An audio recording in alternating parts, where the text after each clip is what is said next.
Before we get into this commentary, I need to give you guys some backstory. You remember that commentary on Shane Killian I did a while ago? Well, a guy named the Executioner found it, and he left the following comment. I love how you mock his avatar, while on the other hand, yourself having a fictional avatar. So hypocritical much? It would be if I ever once got onto him for using a fictional avatar. I didn't. The most I did was make one potshot about the specific fictional avatar that he used. Also, I don't want to spend too long nitpicking his background, but why is a cartoon skeleton drinking a realistic martini? Hi, Ephraim here. That's champagne, not a martini. I get not knowing that's champagne specifically, but where the hell did I get martini from? That looks nothing like a martini glass. I don't know, maybe I was gonna do a joke implying I was drunk at the time, but I don't drink, so it doesn't really work. Damn. I will say though, if that's champagne, does that mean that Shane also likes pina coladas getting caught in the rain and the sound of the ocean? At least I think that's a martini. Even ignoring the fact that I don't think skeletons can drink things, I know for a fact that pictures can't. Or is this like in Roger Rabbit, where he can drink it, but instead of getting drunk, he just rapidly ascends into the air like he's a goddamn rocket ship? Also, your first points are based on the character, i.e. background and props, and not an actual point. Okay, I'm allowed to talk about aspects of the video other than just the arguments. What's your point exactly? And by the way, it was 1 point singular. Also, gotta love the whole he cut content bit. Are you invoking a similar fallacy used by creationists? Ah yes, creationists, known for valuing context. You must include everything? You can't trim it down for the sake of runtime? I never claimed that. This is a straw man. What I actually said was that Shane was cutting out what Beat said in such a way that it gave his audience a misleading interpretation of the claims Beat made. Shane would then go on to respond to these claims in a way that did not take into account the parts that were cut out. It had nothing to do with him just not leaving everything in. Also, if you ever did such a thing yourself, then you'd be guilty of violating your own point. I could point out how that is not, in fact, my point, but instead I want to also note, I like how he frames this as something that I'm hiding that I could be exposed for, and not something that I admit to doing, to the point where whenever I do it, I put giant letters that say skip on screen. Anyway, I mentioned this because Executioner donates to Shane Killian via either Patreon or Subscribestar, and if you donate $2 a month to Shane, you can request videos and articles for him to debunk. Now, given Shane is a firm believer in the free market, I assume he will not mind me mentioning that you can request videos for me to respond to for free via YouTube, Twitter, or Tumblr. And I will not give anybody special treatment, regardless of if they donate to me or not. This is also how it's always been on my channel. Yes, this means that I'm commentating on a video commentating on me. And you all know what that means. Yep, I'm breaking out the fire background. I'm also going to use degree markers starting now. Anyway, since Shane does not believe in intro statements, I figured I'd start by reading his description. The Ephraimentator actually thinks he's beaten Lord Killian. Actually, all I was doing was making a pun because you were commentating on a guy named Mr. Beat. I like doing that with my titles, including the name of the person I'm covering, and usually some little snappy pun that includes some additional context. As he desperately tries to defend his racist elite. I like how he felt the need to clarify these were racist elites I was defending. Ephraim ain't defending no non-racist elites here, only racist ones. Also, spoilers, he doesn't actually explain why I'm defending racist elites at any point in this video. Now, he does in part 2, but we'll get to that when we get to that. Mr. Beats, and I'm in love. In love with the U.S. Constitution. I don't even. So you don't give us any introduction to who it is you're covering, And your first interjection is you being confused. Not actually making a point or criticism, just sounding confused for a couple of seconds. I'm flabbergasted at the idea of someone being in love with a piece of paper. I'm aware of that. My issue was that I didn't feel like your interjection added anything to the video, nor did I feel like it was an effective way to start your video. I can acknowledge that while also realizing what it is you're trying to communicate. I can sort of understand it when Christians are like that with the Bible, or Muslims the Quran. But not when Hindus are like that with the Bhagavad Gita. Then it goes back to being ridiculous. But when it's about a government document, it's just beyond creepy. Aren't you the one who said the Constitution is more than just a document, it is instead a list of universal principles? Maybe those universal principles are what he meant to refer to. Also, given that he has no desire to go to the National Archive and literally fuck the Constitution, I'm going to assume Beat was being hyperbolic. The Constitution is a document of universal principles. No, it's a document that sets up a government. Based on universal principles. But not of those principles, which was my entire point. I was just taking a shot at your wording. So if you're basing it on how things are at the time, or how things change, you're doing it wrong.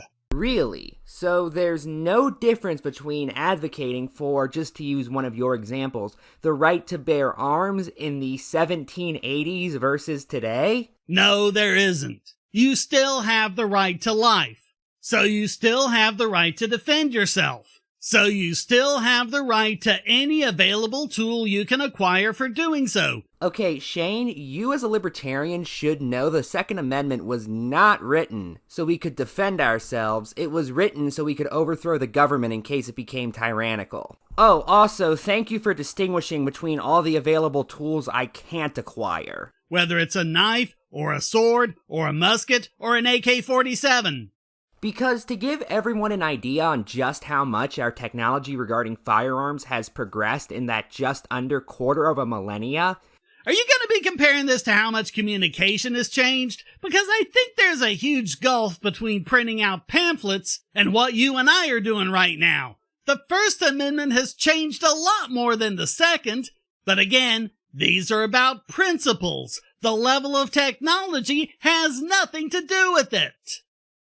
You're right, the means of communication have changed a lot in the past quarter millennia, and legal authorities have constantly decided that this means that different standards need to be applied to different forms of communication. Hence things like the 1978 Supreme Court ruling FCC v. Pacifica Foundation. I'm not even saying I agree with any of its usages, I'm just stating how the world works at time of recording.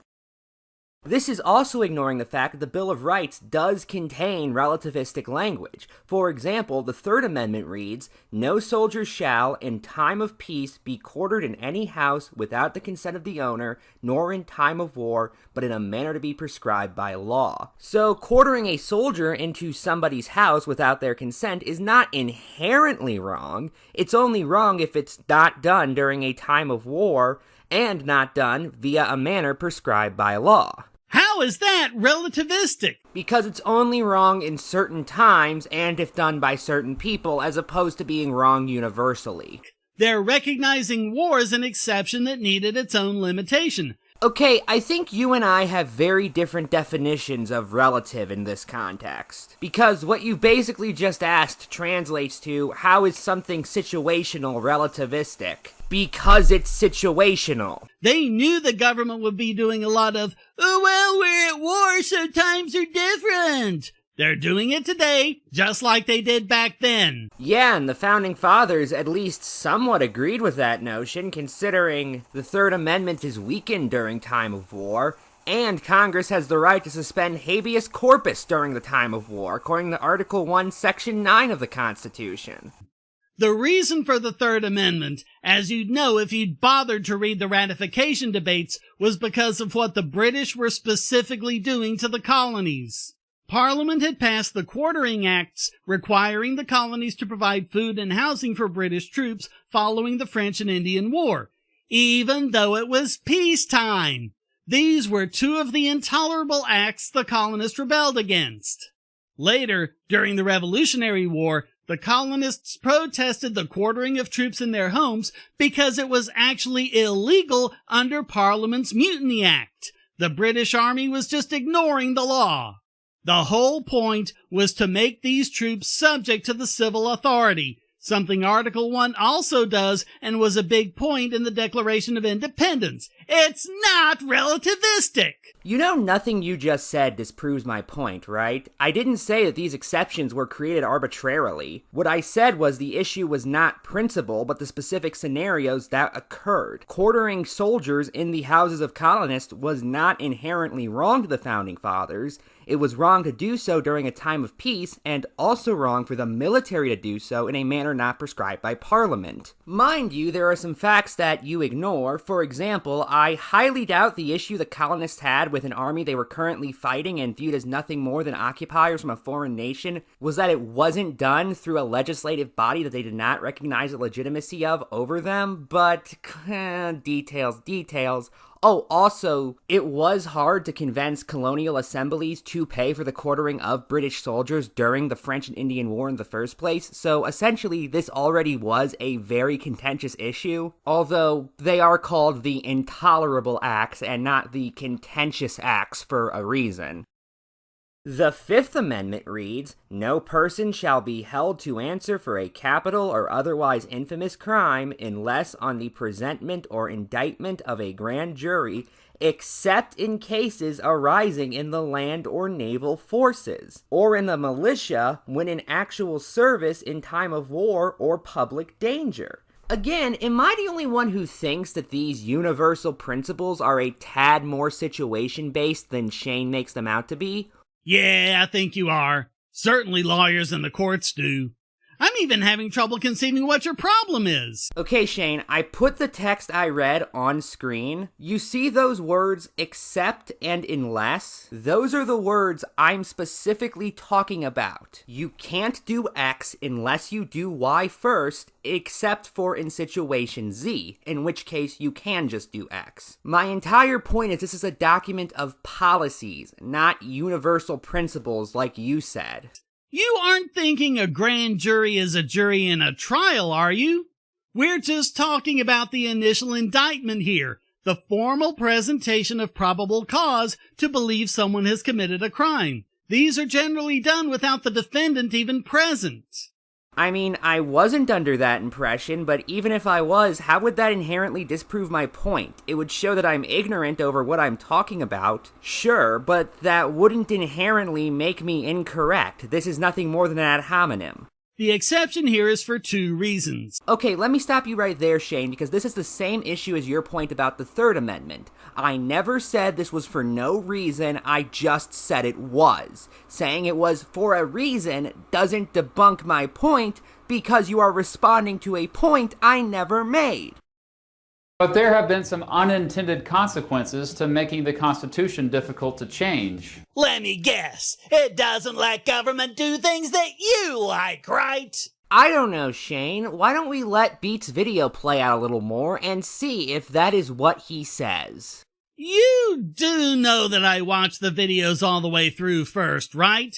That is what you just did with mine, isn't it? You know I was being rhetorical with that statement, right? You do understand that I know that, but was using that to make a point to the audience that you consistently cut Beat off before he explains himself, primarily for no reason other than to insult him or poison the well. Right? There will be quite a few entries where Shane just stops to essentially roll his eyes and go, "Oh man, that's so stupid," before Beat even gets a chance to explain his reasoning. I don't even know what you think you're trying to pull here. Beat got to explain his reasoning. He got to have that nice long video fully accessible by everyone.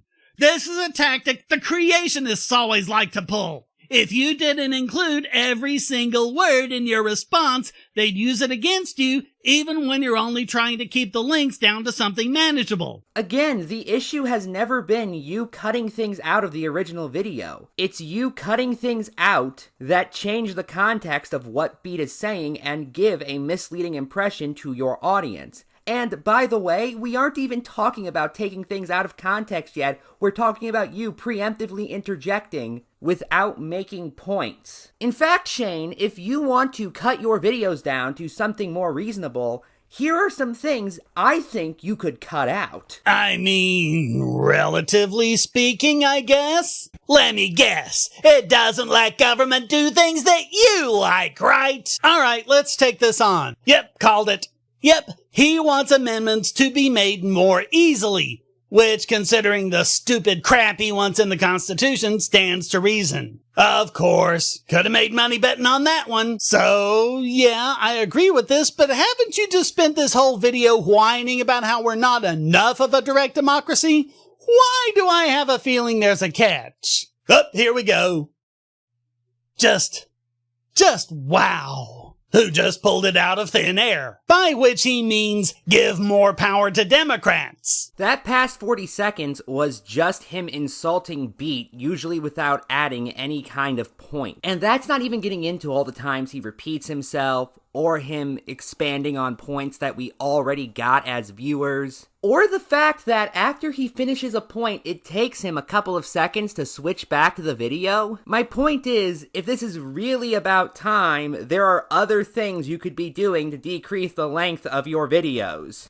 I wonder if he's gonna pull that with this video too, even given that it's gonna be something like half an hour even after I get finished editing. Oh my god, 30 minutes? That's 6 Sargons! But seriously, I'll admit I don't keep up with the libertarian commentary community, assuming that's a thing. But is 30 minutes really that big a deal for you guys? Because over here in the slideshow commentary community, we go over that all the time. Just in the past year, I've done a 56-minute commentary on Omnizoa, a 43-minute commentary on Neko Coda, a 34-minute commentary on Keyblade Master, a 33-minute commentary on Doodle Clones, a 33-minute commentary on Neko Coda, a 70-minute commentary with Fractured Light on Kumo, a 3.5-hour commentary on the Mysterious Mr. Enter with A363 MTR, and a 40-minute commentary on Shadowruff 777+. Oh, and by the way, that 40-minute commentary on Shadowruff was the last commentary I made before my commentary on Shane. Doodle Tones did a 1-hour 15-minute commentary on Mr. A with Stagmaster, a 50-minute commentary on Keyblade Master with Avi Holtman, a 90-minute commentary on Windu Stackhouse, an